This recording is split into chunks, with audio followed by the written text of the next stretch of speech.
Hello and welcome to Politics Tonight, everyone. Thank you very much for joining us on the program. I am Olajumoke Olatunji. Nigeria moves 5 sports, ranks 140 out of 180 countries on the 2024 Corruption Perception Index.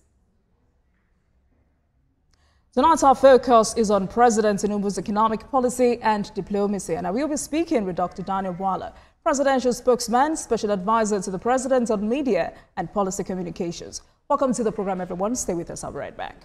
Thank you very much for staying with us. The Minister of Finance and Coordinating Minister of the Economy, Wale Edun, says the economic diplomacy carried out by President Bola Tinubu is generating the desired result.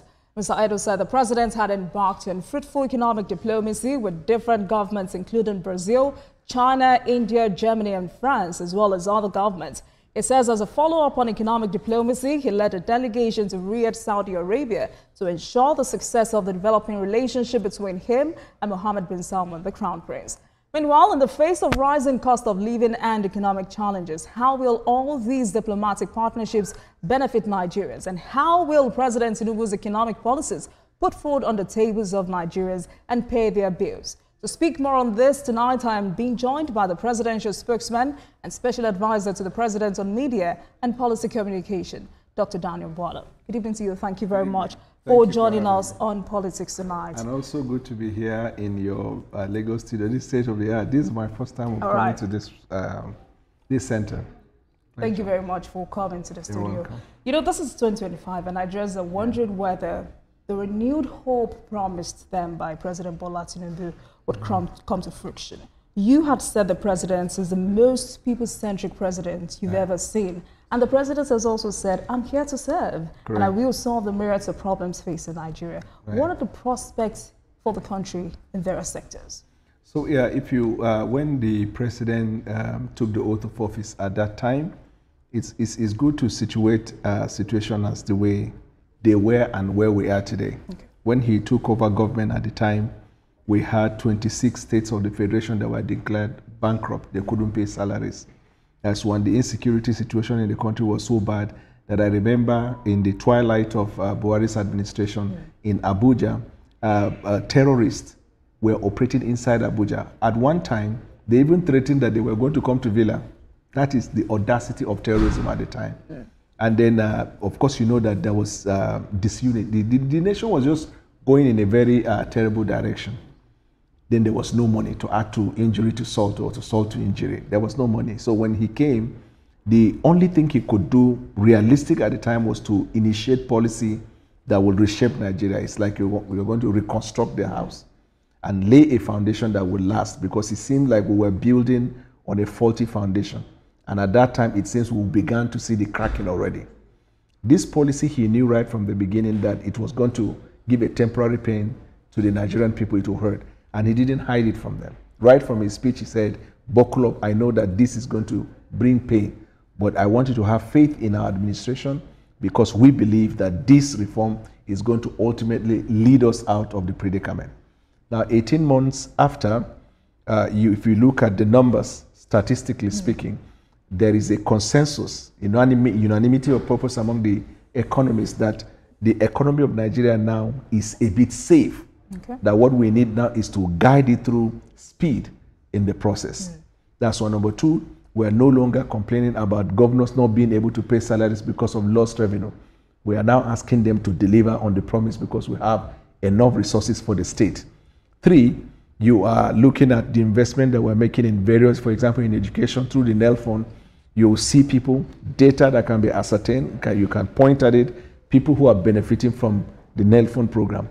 Look at our investment in agriculture. Hunger now has become a global pandemic, so to speak. In the last G20 summit, as well as the climate change summit, two things that were discussed at the time was dealing with hunger and then the climate change. Almost a year before this came as a concept in the by the global community, the president had already perceived that hunger is likely going to be a problem. And then we started the investment in the agriculture. You can see improved seedlings. We had a setback when we had, what do you call it, in Borno, Adama, and Yobe, when we had that flood and disaster with insecurity in the northwest. It affected food crops of the people. So it reflected in the numbers for food inflation at the time. And the naysayers went to town and said, we told you that this policy is not working. Yeah. About 3 days ago, based on market survey, we got a quite number of items in the market that began to come down. Understandably, Nigeria is a nation of religious people. So you find that in 1 year, you are going to find more than 6 festive seasons. And the Nigerian people understood that. So with respect to agriculture, you find people buying, holding, and then hiking it. That is artificial inflation, inflation that is not determined by data and statistics based on the fundamentals. But the government is taking effort to expose some of these activities. All right. So in a nutshell, I can say convincingly that our worst days are behind us. You know, interestingly, Nigerians have not been so satisfied with the outcome of the president's policies. And also on the other side, you have the World Bank saying, stay the course. Meanwhile, the president is saying, please bear with me. Right. Everything will come to normal. Right. But Nigerians are asking for how long? Yeah. You have said 18 months down the line. Right. Nigerians are asking for how long? 4 years is almost here. Yeah, so if you look at the dynamics of what we are confronted by, it is impossible to bring a revolutionary reform within a short time.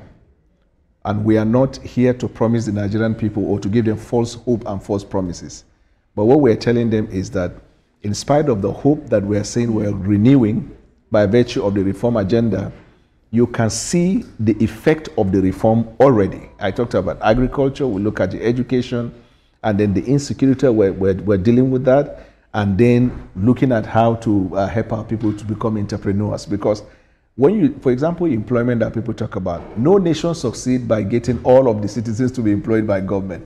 Employees don't build a nation. Yes, we understand the role of middle class, right?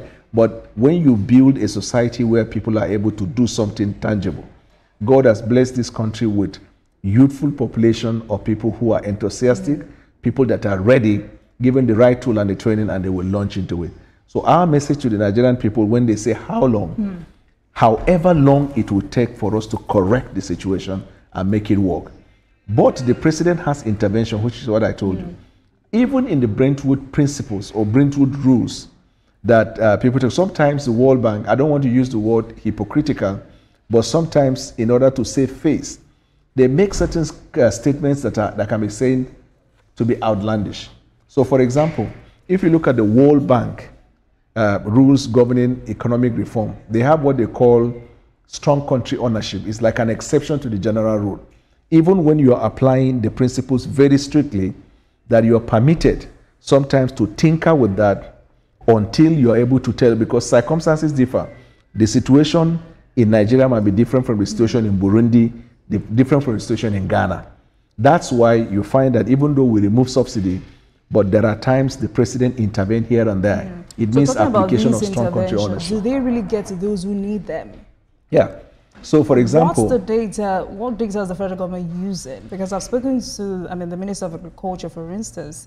He could not give me an accurate data to back up these interventions. And to date, I do not think there's still an accurate data to back up these interventions. For the agricultural sector, for instance, how is government ensuring that these interventions do not get to political farmers, if you know what I mean? Yes, I get your point. In fact, that's the reason why in the performance assessment, part of the requirement for the performance assessment is to ensure that your performance can be measured.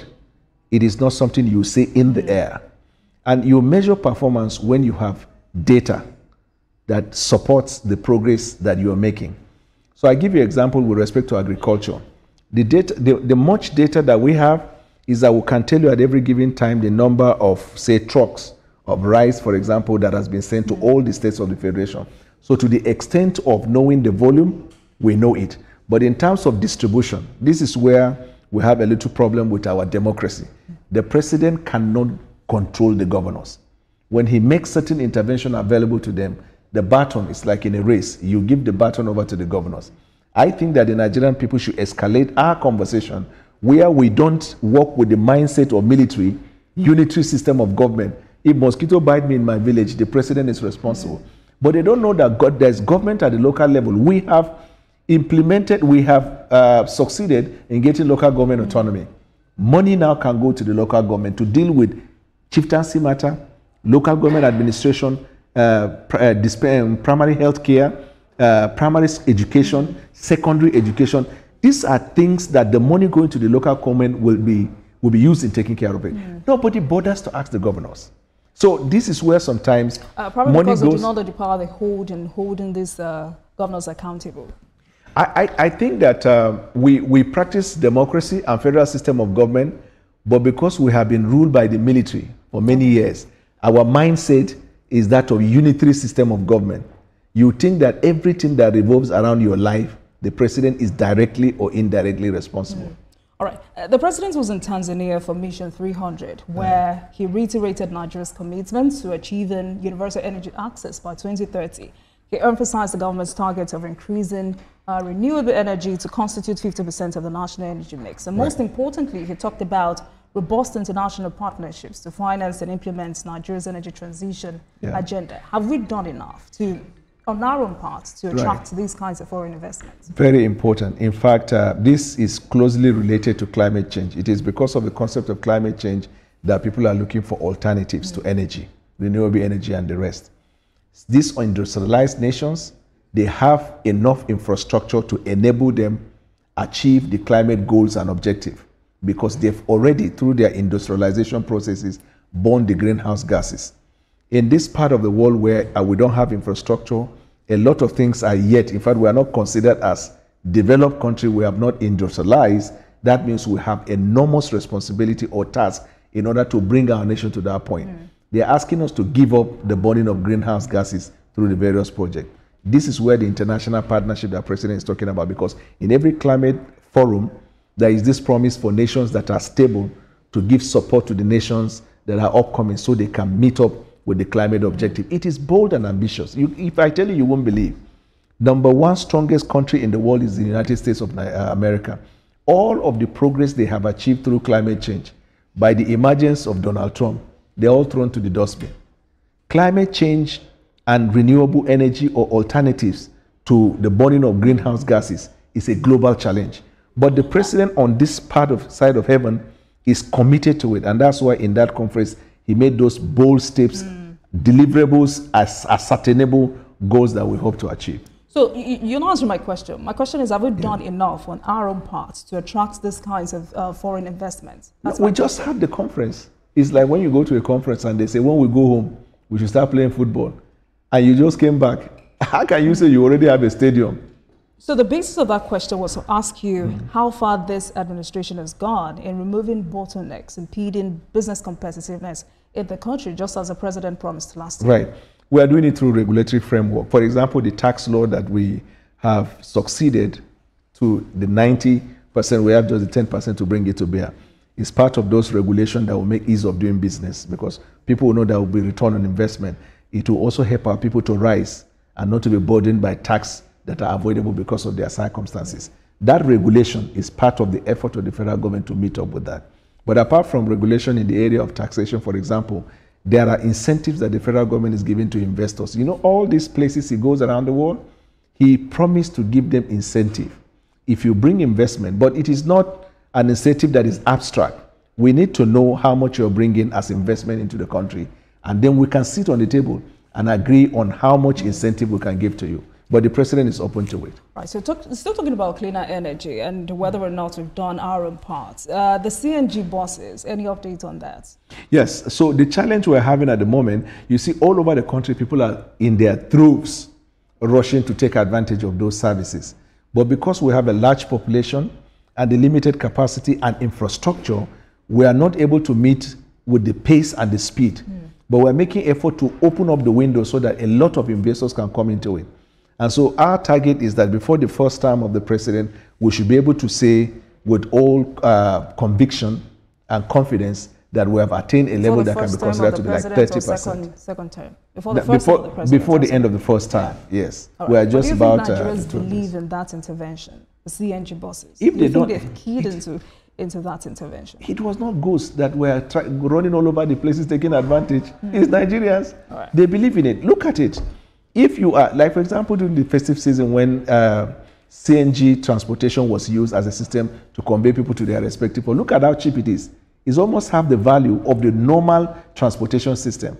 If you talk to somebody, for example, who is either a small-scale businessman or a middle class Nigerian, and you tell him that this opportunity avails you to be able to have your expenses. You can have your expenses because in urban towns, 60% of the expenditure goes around transportation.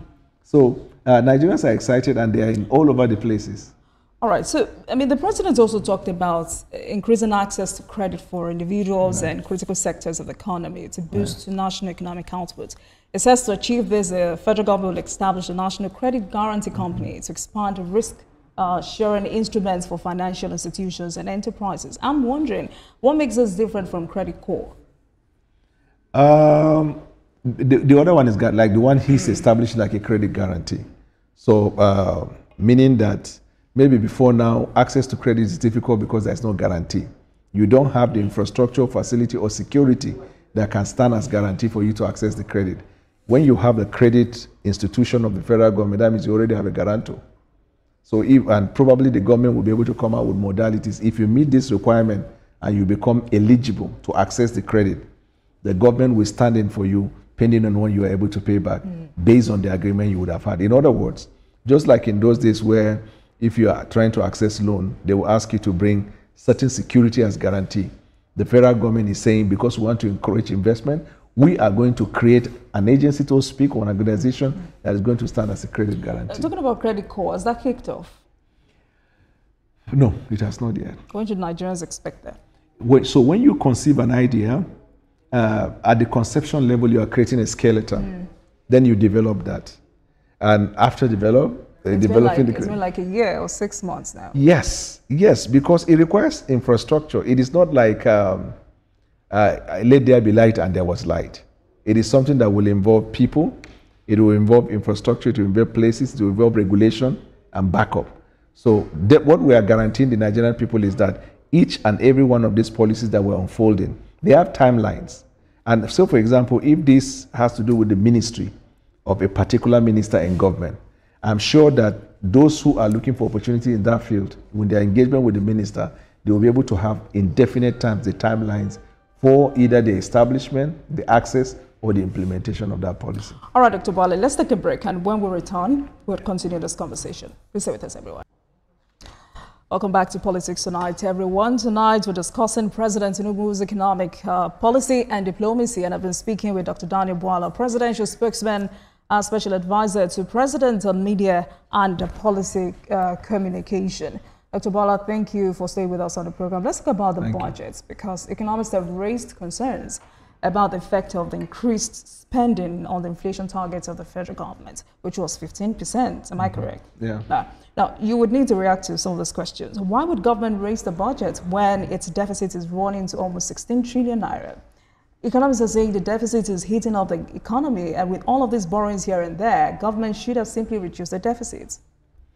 So I am not very, very deep in economics, but the fair knowledge of economics that we all need to know how a country will succeed with the people, especially with budget, is that given what we have on ground and given the limited resources, which is the very essence of economy, right? The limited resources. Usually, it's either you have a revenue, you increase tax, or you will have to borrow.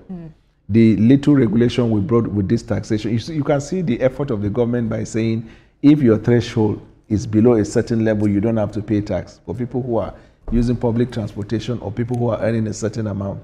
So in the same way that you're giving this kind of incentive to individuals, it means you are reducing the extent of the revenue that you can get arising from taxation. You will have to cover for that. And I think which explains the idea. Instead of generating more revenue or borrowing more? No, we are generating revenue. So we have been, if you see lately, we have been working tremendously in the non-oil sector. The non-oil sector, we look at agriculture.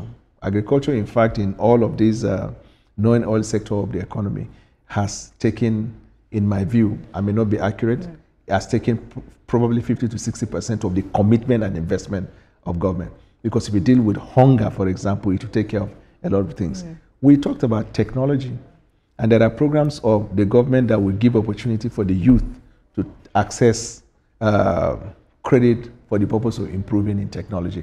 I used to say that long before now, before we had techs like Flutterwave and Paystack, nobody would have believed that Nigerians can come up with concept and idea that will attract global attention.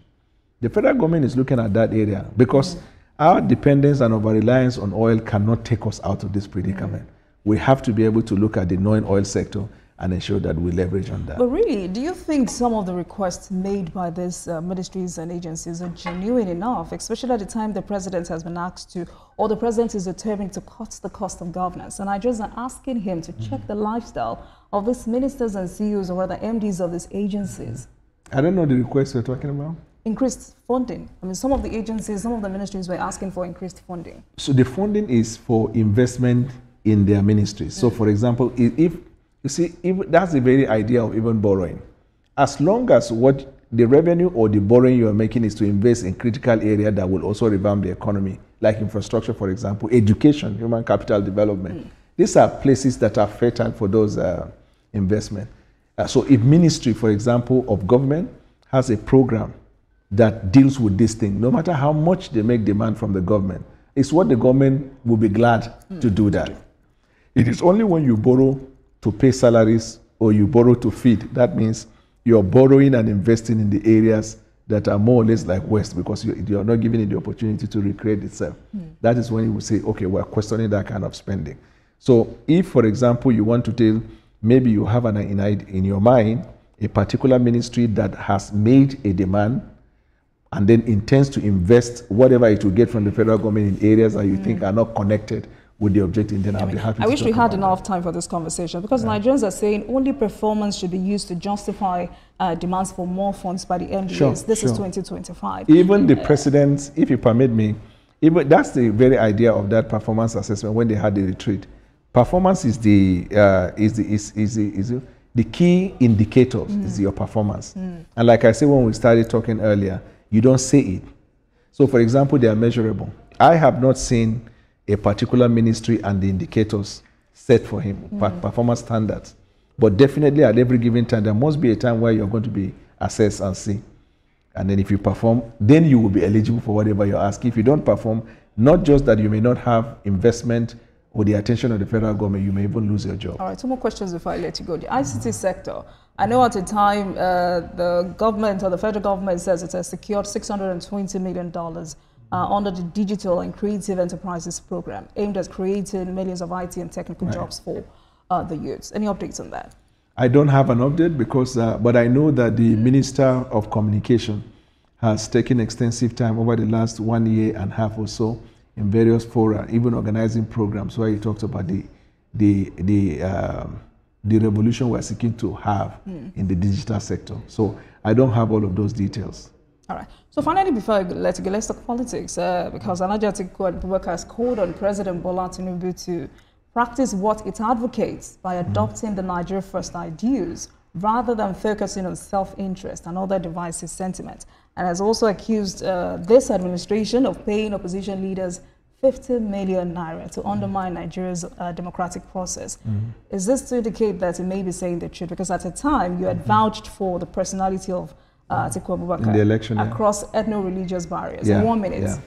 So, you know, when you make allegations, you have to substantiate. I remember after that report about his claim, there is this president of the Association of Political Parties who went on air and said they were not aware of that. Sometimes claims can be made in order to put people in check so that if they are intending to collect money, why will the president give money to any political party?